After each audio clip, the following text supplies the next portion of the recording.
Assalamualaikum warahmatullahi wabarakatuh. Perkenalkan, saya Astriani, mahasiswa Pasca Sarjana Universitas Muhammadiyah Makassar, dengan dosen pembimbing Ibu Dr. Siti Aida Aziz MPD, akan memaparkan pembelajaran sastra tentang bagaimana menulis puisi yang menarik.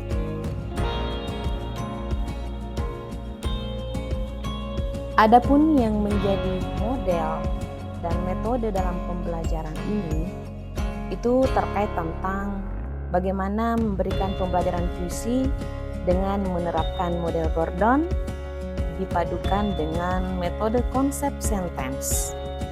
Jadi dalam pembelajaran ini ada dua hal yang dipadukan terkait model dan metode pembelajaran. Metode konsep sentence menurut Supriyono yaitu merupakan salah satu metode pembelajaran yang dilakukan dengan penyajian beberapa kata kunci sesuai dengan materi yang disajikan. Lalu kata kunci itu disusun ke beberapa kalimat dalam kelompok dan kemudian didiskusikan kembali bersama dengan teman kelompok.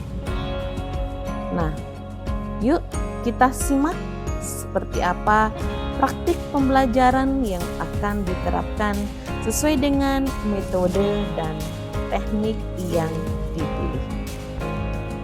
Bagaimana kabar anakku hari ini? Tetap semangat ya mengikuti pembelajaran. Jadi hari ini kita akan belajar menulis puisi. Tapi sebelumnya kalian harus menyimak dan mendengarkan puisi yang ibu akan bacakan. Perhatikan kata-kata yang membangun puisinya ya. Puisinya berjudul Sekolahku. Sekolahku, tempatku menuntut ilmu, tempatku membekali diriku dengan keterampilan dan ilmu. Sekolahku, bersama guru aku belajar semua ilmu pengetahuan untuk bekalku di masa depan. Sekolahku, di sanalah aku belajar, bergaul bersama dengan teman, juga mentaati segala aturan. Terima kasih sekolahku, kau telah menjadi tempat belajar bagiku dan teman-temanku. Baik anakku, sebelum membahas lebih lanjut tentang puisi, maka yang pertama dibahas adalah tentang struktur puisi itu sendiri, yaitu struktur batin dan struktur fisik. Nah, berikut penjelasan kedua struktur ini. Yang pertama adalah terkait tentang struktur batin, yaitu tentang tema atau makna. Merupakan unsur utama dalam puisi sebab dapat menjelaskan mana yang ingin disampaikan oleh seorang penyair, di mana medianya berupa bahasa. Yang kedua, tentang rasa atau feeling, adalah sikap sang penyair atau penulis puisi terhadap suatu masalah yang diungkapkan dalam puisi. Berikutnya terkait tentang nada atau tune, adalah sikap seorang penyair terhadap audiensnya serta sangat berkaitan dengan makna atau rasa. Jadi nada ini seorang penyair dapat menyampaikan sesuatu puisi dengan nada mendikte, menggurui, dan lain sebagainya. Berikutnya tentang tujuan, yaitu merupakan maksud atau amanat dalam puisi yang ingin disampaikan oleh penyair kepada audiensnya.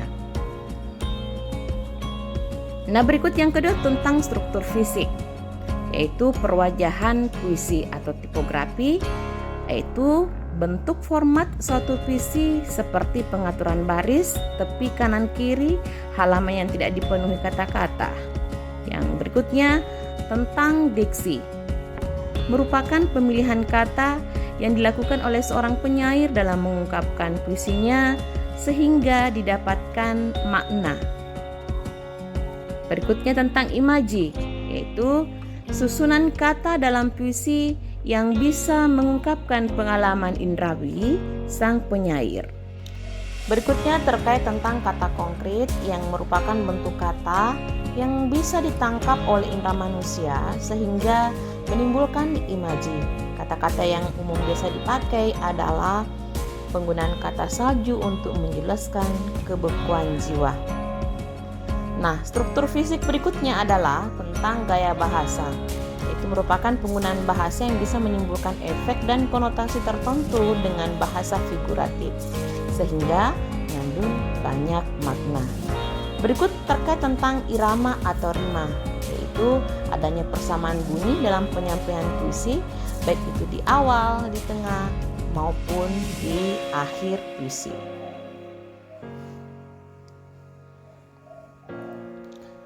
Nah, selanjutnya kita akan membahas tentang langkah-langkah menulis puisi. Yang pertama, tentukan temanya.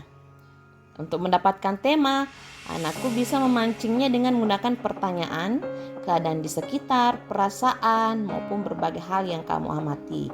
Yang kedua, menentukan kata kunci yang diambil dari tema yang Anda sudah tentukan. Sebagai contoh, ada kata banjir. Ya, bisa mengambil kata menghanyutkan. Berikutnya tentang diksi. Diksi atau pemilihan kata adalah cara menggunakan kata-kata dengan unik.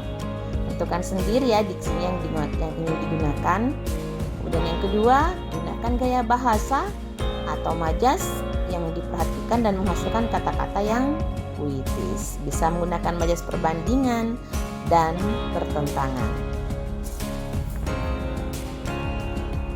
Nah, selanjutnya silahkan kembangkan puisi seindah mungkin. Kemudian Anda akan melihat beberapa bait yang terbentuk. Ada banyak pilihan dari bait yang bisa kamu gunakan. Mau Anda gunakan 1 bait saja, mau 2 bait, 3 bait, ataupun 4 bait. Nah, di situ penjelasannya masing-masing nama dari berapa jumlah bait yang anakku bisa buat. Kita kembali pada visi yang sudah Ibu bacakan. Tadi di situ ada kata-kata yang bercerita tebal ya. Ada kata sekolahku, ilmu, keterampilan, guru, belajar, ilmu pengetahuan, mentaati segala aturan. Itu semua merupakan kata-kata yang ada di dalam tema pendidikan. Nah, saatnya sekarang anakku akan beraksi menulis puisinya dari paparan materi yang sudah Ibu berikan. Nah, di sini ada 3 sticky note yang akan anakku pilih berdasarkan 3 tema yang Anda akan kembangkan menjadi sebuah puisi per kelompok.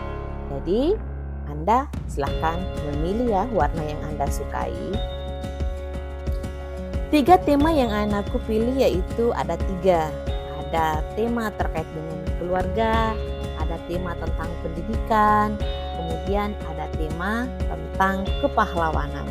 Berdasarkan 3 sticky note itu tadi, berarti Anda sudah terbentuk 3 kelompok berdasarkan dengan tema.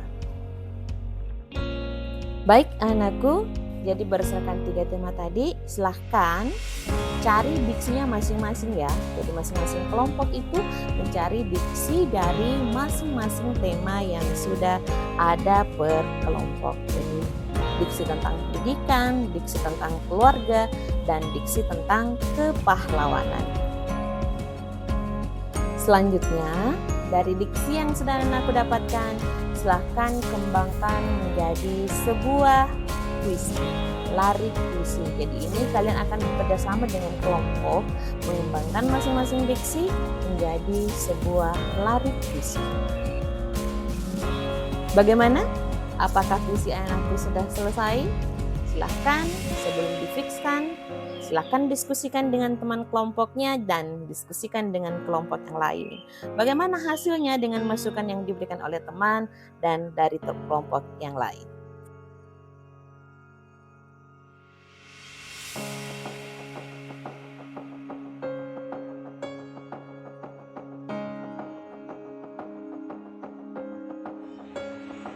Pahlawan, kau terlahir dari sebuah keberanian, terdiri atas banyaknya harapan.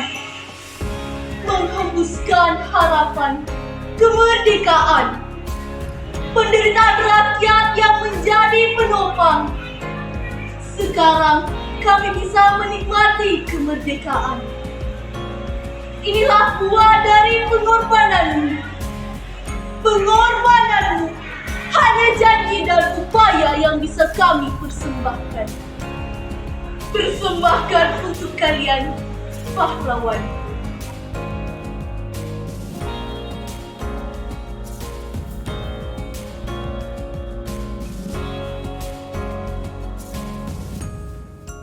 Ini didasari dengan untuk memahami semua ilmu, mulailah belajar memahami. Ini akan sangat berat. Memang ada banyak rumus, maka dari itu belajarlah terus, kuatkan seluruh tekadmu untuk berdiri di atas ilmu. Semuanya tak akan jika kamu berusaha lagi. Ketika semangatmu berkobar, jangan lelah untuk belajar. Itu saatnya untuk berdoa. Tanpa perlu pikir panjang, teruslah menuntut. Bagaimana dengan pembelajaran visi tadi? Mudah kan? Nah, selama anakku mengikuti langkah-langkah yang ibu berikan, insya Allah kalian bisa mendapatkan hasil yang maksimal. Terus berusaha, terus bersemangat, dan tetap bahagia.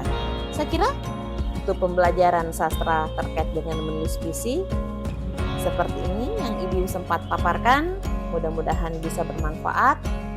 Terima kasih. Assalamualaikum warahmatullahi wabarakatuh.